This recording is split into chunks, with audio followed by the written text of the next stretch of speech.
Rise and ground, folks. I'm on the way to another stop. Guys, this is an existing maintenance customer. I believe we came out there maybe at some point. It had to be either the 4th of July. It was a holiday. I remember that. Had to have been the 4th of July, since that's the only holiday in the summer. But guys, we came out in the summer and we fixed this AC unit.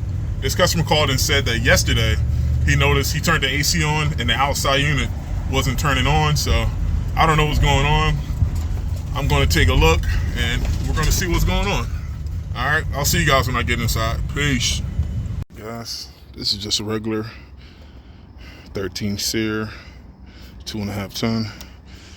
And it shows you how long we've been here. This is actually our old company sticker. But you didn't miss much. All I did was I pulled the handle out the disconnect. Inside, the fan's running. Out here, I had 240 at L1, L2. Doesn't sound like my contactor's engaged.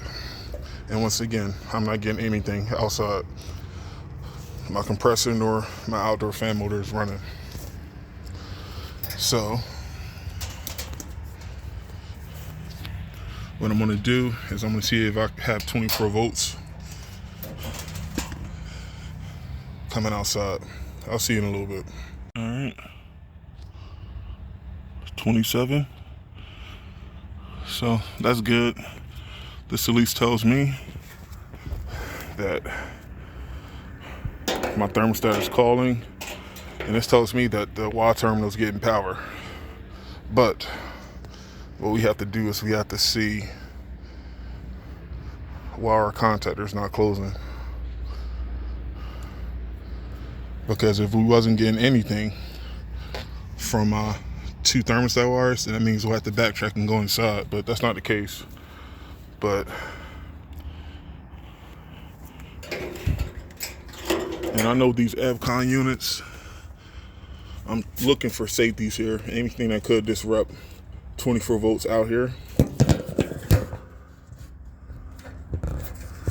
That is one thing that could be a culprit. That's just a high pressure switch. And the only thing I know what was done out here was a capacitor. It was either a capacitor or a contactor, I'm not sure. But it wasn't anything major that got repaired over the summer. But what I can do is I can temporarily unhook my high pressure switch, and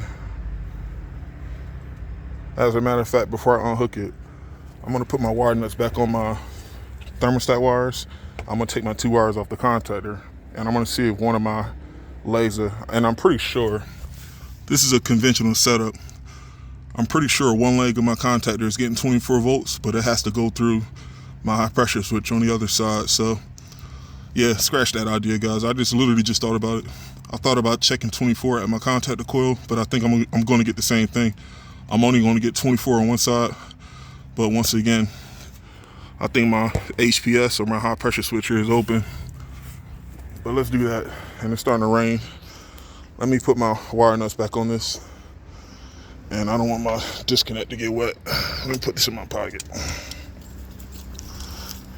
But yeah, let me do that real quick. I'll see you guys in a little bit. It's already starting to rain a little bit, but it's not enough for me to have to get an umbrella. But guys, what I got here is just a temporary jumper wire. What I'm gonna do is I'm gonna bypass my high pressure switch, because I don't know why that switch opened up to begin with. I gotta see if my fan runs, and also I'm gonna throw my gauges on to see what my head pressure is. But something weird is definitely going on here. But yeah, let me throw my gauges on and hook this jumper wire up, and hopefully we get our answer. I'll see you guys in a little bit. Got my gauges hooked up, and once again, this is R410A, and we got almost a 200 PSI standing pressure, which is good. But I got my jumper wire. You hear my contactor pull in, and that's what we want. Let me throw this wire nut on and clear some stuff off this unit, and let's see will cause that switch to open. I'll see you guys in a little bit. All right, and I'm gonna be ready to pull the handle just in case my air pressure goes above a certain point, because right now I don't have my high pressure switch hooked up.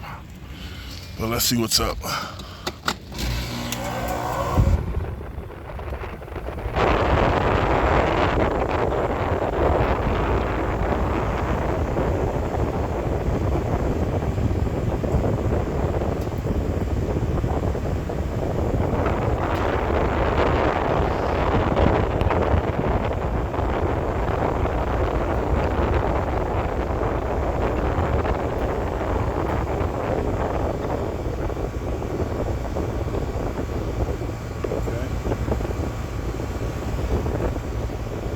I should tell you guys, it's less than 70 degrees outside, so I know my high side is not going to be, or my low side is not going to be past a certain point, because I don't think there's a lot of humidity inside right now. It's raining outside now, but once again, this is an R14A unit.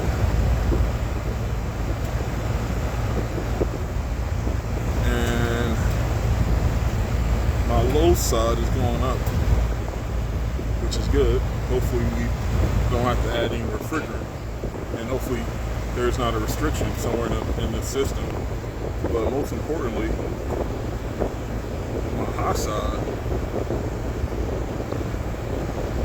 is nowhere near the point of tripping the compressor. Usually in my high side, and once again this is R14A, usually my high side got close to, well actually at 500 PSI. That's when most high pressure switches trip out.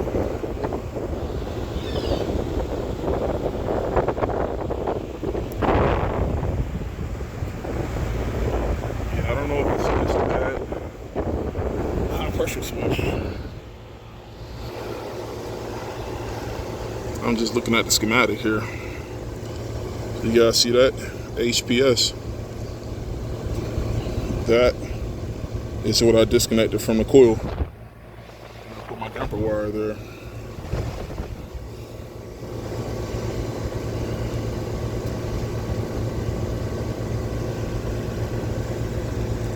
And there's no other safeties in this unit. And you see where it says LPS? That's optional. See the dotted line? That means I could install a low pressure switch here if I wanted to, but this doesn't come with the unit. Only the high pressure switches come already installed on these Evcon units. And once again, this is a straight AC unit. This isn't a heat pump.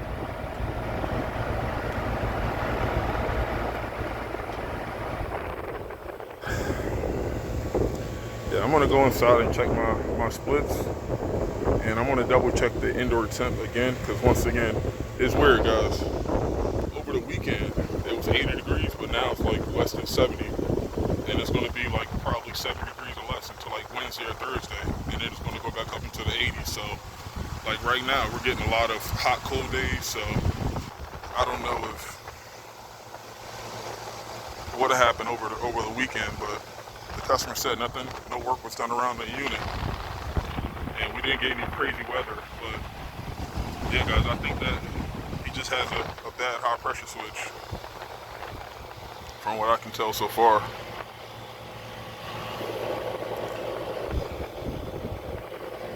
But yeah, let me go test my TD inside and check the filter. I'll be right back. 10 minutes later. Alright guys, it's been about 10 minutes now.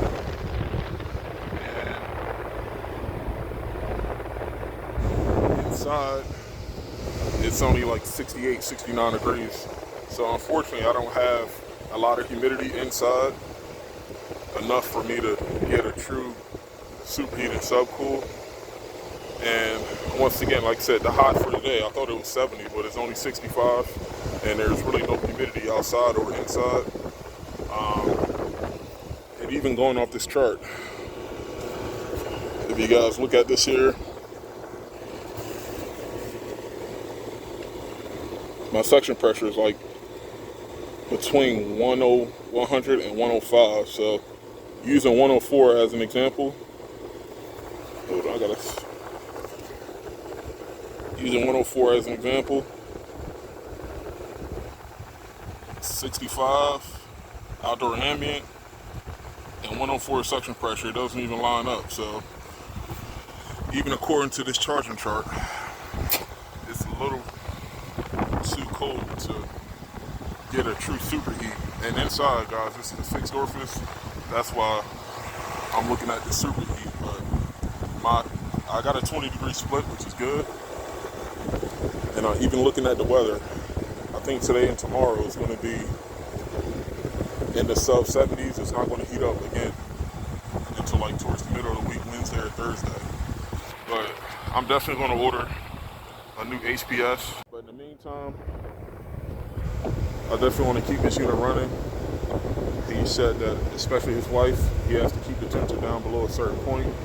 So once again, guys, I'm assuming that everybody's turned their AC units off around this time of the year. But like I said, a lot of customers are still rocking and rolling. So that's good for us. We can definitely take care of it. But guys, I'm gonna pack this up. I'm gonna leave that as is until I can get a new HPS. But most importantly, guys, whenever you use jumpers, for sure, you gotta know what you're jumping out and why you want to jump out, what you're doing. We knew that our high pressure switch was open.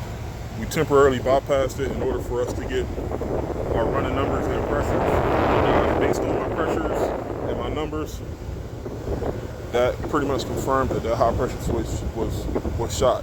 I don't know, like I said, maybe the contacts in it warped or something's going on, but we never had any records or anything that pertains to hand pressure issues. So we clean the coil every spring when we come out, but like I said, we never had to remove refrigerant.